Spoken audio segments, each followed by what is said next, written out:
வணக்கம். நம்ம இந்த வீடியோவில் என்ன பார்க்க போகிறோம்னு பார்த்தீங்கன்னா, V4 போர் மோட்டருக்கு பார்த்தீங்கன்னா கவரிங் பைப் மாட்டி எப்படி மாட்டுறதுங்கிறத ஃபுல்லாக டீட்டெயிலாக பார்க்க போகிறோம். இந்த மோட்டர் பார்த்தீங்கன்னா 1 இன்ச் ஜவான் பைப்பில் 750 அடி மாட்டிக்கிறாங்க. ஒயர் பார்த்தீங்கன்னா 4² mm ஃபைபர்ஸ் குந்தன் ஒயரு. ஸ்பாட்டுக்கு வந்து வண்டியெல்லாம் நீட்டாக செட் பண்ணிட்டோம். இந்த மோட்ரு பார்த்தீங்கன்னா 7.5 HP tarot motor, 60 stage pump. இந்த மோட்ரு மணிக்கு பார்த்தீங்கன்னா 6000 லிட்டர் வரைக்கும் தண்ணி எடுக்கு. இந்த டம்மி பார்த்தீங்கன்னா ரெடிமேடாக எங்கள் கடையிலேயே கிடைக்கும். இல்லைன்னா நீங்கள் அடாப்டரை சூடு பண்ணி இந்த மாதிரி ஓட்டை போட்டுக்கலாம். 1 இன்ச் ஹோல்ஸ் போட்டு அதுபோக பார்த்தீங்கன்னா ஒயருக்கு ஒரு ஹோல்ஸ் இந்த மாதிரி கோர்க்கறதுக்காக. நீங்கள் வந்து ஜாயிண்ட் போடுறதுக்கு முன்னாடியே ஃபஸ்ட்டே இந்த மாதிரி ஒயரை கோர்த்துட்டு ஜாயிண்ட் வந்து டம்மிக்கு மேலே வர மாதிரி விட்ருங்க. பார்த்திங்கன்னா மோட்டரில் தண்ணியெல்லாம் இருக்கான்னு செக் பண்ணிட்டுருக்கோம். இந்த மாதிரி தண்ணி ஊற்றிட்டு ரோட்டரை சுற்றி பார்த்திங்கன்னா ஏர் பபுள்ஸ் ஏதாவது இருந்தால் கிளியர் ஆயிரும். அதுக்காக தான் ரோட்டரை சுற்றி பார்க்குறது.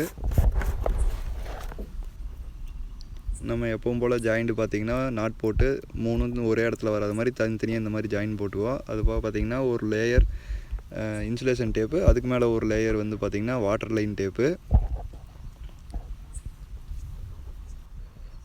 பார்த்திங்கன்னா கடைசியாக ஜாயிண்ட் இப்படி பர்ஃபெக்டாக இருக்கும். ஜாயிண்ட் போட்டு முடிச்சதுக்கப்புறம் அடாப்டர் இந்த மாதிரி போட்டு தேவைத்தோணும். பம்பில் ஃபஸ்ட்டு பைப்பை மாட்டிட்டு அதுக்கப்புறம் அடாப்டர் ஏற்றிங்க. இந்த பைப் பார்த்திங்கன்னா 4-5 PVC பைப்பு தான். இந்த கவரிங் பைப் எதுக்காக போகிறேன்னு பார்த்தீங்கன்னா, மண் அதிகமாக வர போரில் மோட்ரு வந்து பார்த்திங்கன்னா அடிக்கடி மண் போய் பம்பு தேஞ்சு சீக்கிரம் காயில் போயிடும்.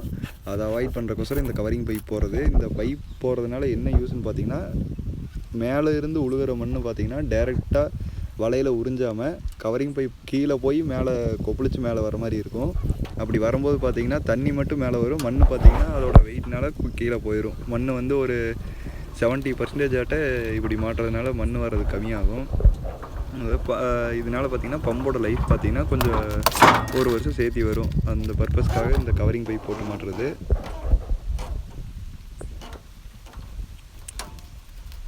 இந்த 4-5 பைப்போட லென்த்து பார்த்திங்கன்னா மோட்டரோட லென்த்தை விட ஒரு 2 அடி அதிகமாக இருக்கிற மாதிரி இருந்தால் போதும். V4 மோட்டருக்கு பார்த்திங்கன்னா கவரிங் பைப் போட்டு மாட்டலாம். V6 மோட்டருக்கு பார்த்திங்கன்னா இது பண்ண முடியாது. அது இல்லாமல் V6 மோட்டரில் இம்ப்ளர் பார்த்திங்கன்னா எஸ்எஸ்ல GAல இருக்கும். அதனால் அது அவ்வளோ சீக்கிரம் மண் வந்தாலும் தேஞ்சு எதுவும் ஆகாது. V4 மோட்டரோட பம்ப் இம்ப்ளர் பார்த்திங்கன்னா பிளாஸ்டிக்கில் தான் வரும். மண் அதிகமாக வந்துச்சுன்னா பம்ப் இம்ப்ளர் வந்து சீக்கிரம் தேஞ்சு தண்ணியோட அளவு குறையும். ஒரு 6000 லிட்டர் எடுக்க வேண்டிய இடத்துல பார்த்திங்கன்னா மணிக்கு 3000 லிட்டர் தான் எடுக்கும். அதை கண்ட்ரோல் பண்ணுறதுக்கோசரம் கவரிங் பைப் போட்டு மாற்றுறோம். மோட்டர் ஃபுல்லாக மாட்டி முடிச்சு தண்ணி எடுத்து விட்டோம். நல்லாவே ஓடிட்டுது. நீங்களே பாருங்கள். இது பார்த்திங்கன்னா மணிக்கு ஒரு 6000 லிட்டர் தண்ணி வரும். இதில் வேறு ஏதாவது டவுட் இருந்ததுன்னா கீழே ஸ்க்ரீனில் தெரிய நம்பருக்கு கான்டாக்ட் பண்ணுங்கள்.